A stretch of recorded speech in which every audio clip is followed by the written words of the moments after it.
Ya, bismillahirrahmanirrahim. Assalamualaikum warahmatullahi wabarakatuh.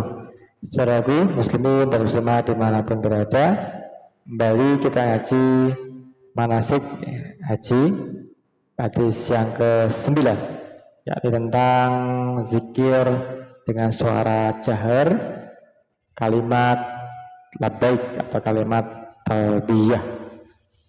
Adakah tuntunannya? Bagaimana tata caranya? Mari kita simak hadis dari Abdullah bin Umar berikut ini. A'udzubillahi minasyaitonir rajim. Bismillahirrahmanirrahim. An Abdullah ibn Umar radhiyallahu anhuma anna talbiyata Rasulillah sallallahu alaihi wasallam labbaik Allahumma labbaik labbaik la syarika laka labbaik innal hamda wa ni'mata laka wal mulk la syarika lak. Artinya dari Abdullah bin Umar radhiyallahu an bahwasanya talbiyah Rasulullah SAW adalah kalimat labbaik Allahumma labbaik labbaik la syarika laka labbaik innal hamda wa ni'mata laka wal mulk la syarika lak. Artinya, aku selalu memenuhi panggilanmu ya Allah. Aku selalu memenuhi panggilanmu. Tidak ada sekutu bagimu. Sesungguhnya segala puji nikmat milikmu. Begitu pula kerajaan. Tidak ada sekutu bagimu. Baik. Apa yang bisa kita petik hikmah dari hadis ini? Bahasanya Nabi Muhammad SAW ketika melaksanakan ibadah haji ini mengucapkan kalimat talbiyah. Satu. Yang pertama, Abdullah bin Umar menjelaskan bacaan talbiyah atau labbaik di Rasulullah SAW, yakni sebagaimana hadis di atas. Nah, ini kapan dibaca?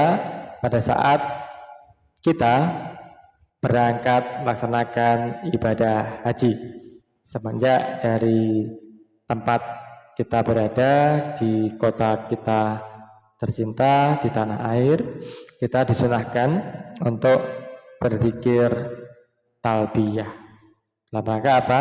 Dalam rangka menguatkan niat kita, bahasanya kita berangkat ke tanah suci, memenuhi panggilan Allah Subhanahu wa taala untuk berhaji ke Baitullah. Baik. Yang kedua, berzikir ini sebenarnya berasal dari gerak hati yang kemudian perlu dilisankan. Kenapa perlu dilisankan? Kenapa perlu disuarakan? Benar, sebab ada satu kepentingan, yakni perlunya kita memperdengarkan apa yang ada dalam hati ini kepada indera pendengaran kita, dan juga perlu dipersaksikan oleh orang-orang di sekeliling kita tentang apa yang sedang kita ucapkan, sedang apa yang kita kerjakan. Jadi anggota badan kita, telinga kita mendengar, orang-orang menyaksikan bahwasanya kita sedang memenuhi panggilan Allah Subhanahu wa taala. Bahkan dalam hukum positif di negara kita dan juga di negara-negara muslim lain, ini berlaku bahwasanya nahnu nahkumu bil zawahir. Kami menghukumi seorang itu dengan apa yang nampak, yang jelas. Wala nahkumu, dan tidaklah kami menghukumi apa-apa yang dalam batin, begitu. Mafhum mukhalafahnya. Yang ketiga, dalam manasik haji, kalimat talbiyah adalah satu zikir yang wajib dilisankan. Alur zikir talbiyah ini kalau kita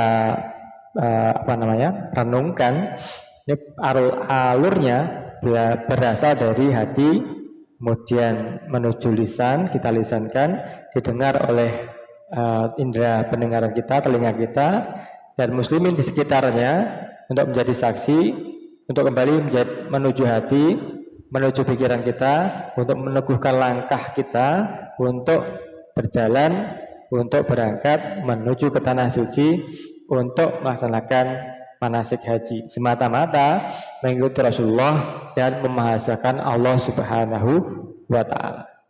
Selaku hadirin muslimah di mana berada, segala puji, segala nikmat dan segala kemuliaan, segala kerajaan adalah milik Allah Subhanahu wa taala, tiada sekutu baginya. Betapa istimewanya kalimat labbaik ini apabila kita perdengarkan sendiri, apabila kita bersama-sama berzikir, maka akan bergemuruh, akan bergema, akan menambah keyakinan, membangkitkan semangat untuk kita tambah yakin, untuk tambah bersemangat, termotivasi untuk melaksanakan ibadah haji secara utuh, secara sempurna semenjak dari awal sampai nanti di pelaksanaan rukun haji, sampai nanti wukuf di padang Arafah, sampai nanti tawaf ifadah, sampai nanti tawaf wada, sampai nanti pulang kembali ke tanah air dan menjadi haji yang mabrur. Amin. Segala puji bagi Allah. Manusia yang terkumpul di padang Arafah pada hari Arafah tanggal 9 bulan Dzulhijjah ini kurang lebih 6 juta, atau bahkan lebih ketika haji akbar, berpakaian putih-putih, pakaian ihram, sama keadaannya sedang khusyuk berdoa, sedang memahasiskan Allah Subhanahu wa taala, bertalbiyah. Lalu apa yang istimewa dalam hal ini? Benar. Yang teristimewa adalah sambutan bagi para jamaah yang sangat banyak tersebut, sambutan dari Allah dan para malaikat. Kalimat talbiyah kita akan bersambut baik apabila modal kita, apabila niat kita, apabila hati kita baik. Dan sebaliknya, la labbaik, tidak ada sambutan. Aku tidak butuh kedatanganmu, begitu Allah membalas labbaik kita apabila hati kita masih kotor. Uang saku yang kita gunakan, ongkos naik haji yang kita gunakan diperoleh dengan jalan yang kotor. Tujuan haji kita pun tercampur dengan niatan yang kotor. Maka la labbaik, tidak ada sambutan. Meskipun kita sudah berpayah-payah, sudah kehilangan biaya, kehilangan tenaga dan segala waktu, tapi kalau kita peroleh niat kita adalah niat yang kotor, biayanya dari biaya cara yang kotor, kemudian niat kita tujuan kita pun tujuan yang kotor, hanya untuk kepentingan dunia, maka la labbaik, tidak ada sambutan dari Allah Subhanahu wa taala.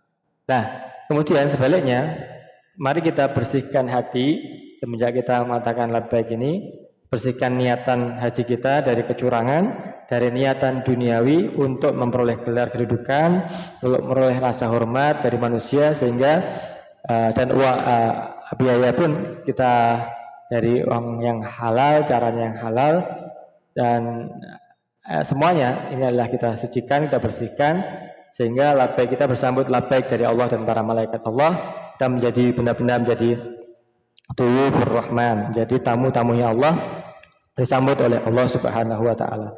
Semoga Allah Subhanahu wa taala senantiasa memberikan hidayah kepada kita, keluarga kita, anak keturunan kita semuanya, muslimin semuanya, untuk dapat melaksanakan perjalanan haji ke tanah suci dengan mendapat sambutan labbaik dari Allah Subhanahu wa taala, diampuni dosa-dosa kita seperti bayi yang baru dilahirkan setelah hari Arafah. Amin. Rabbal alamin. Terima kasih. Assalamualaikum warahmatullahi wabarakatuh.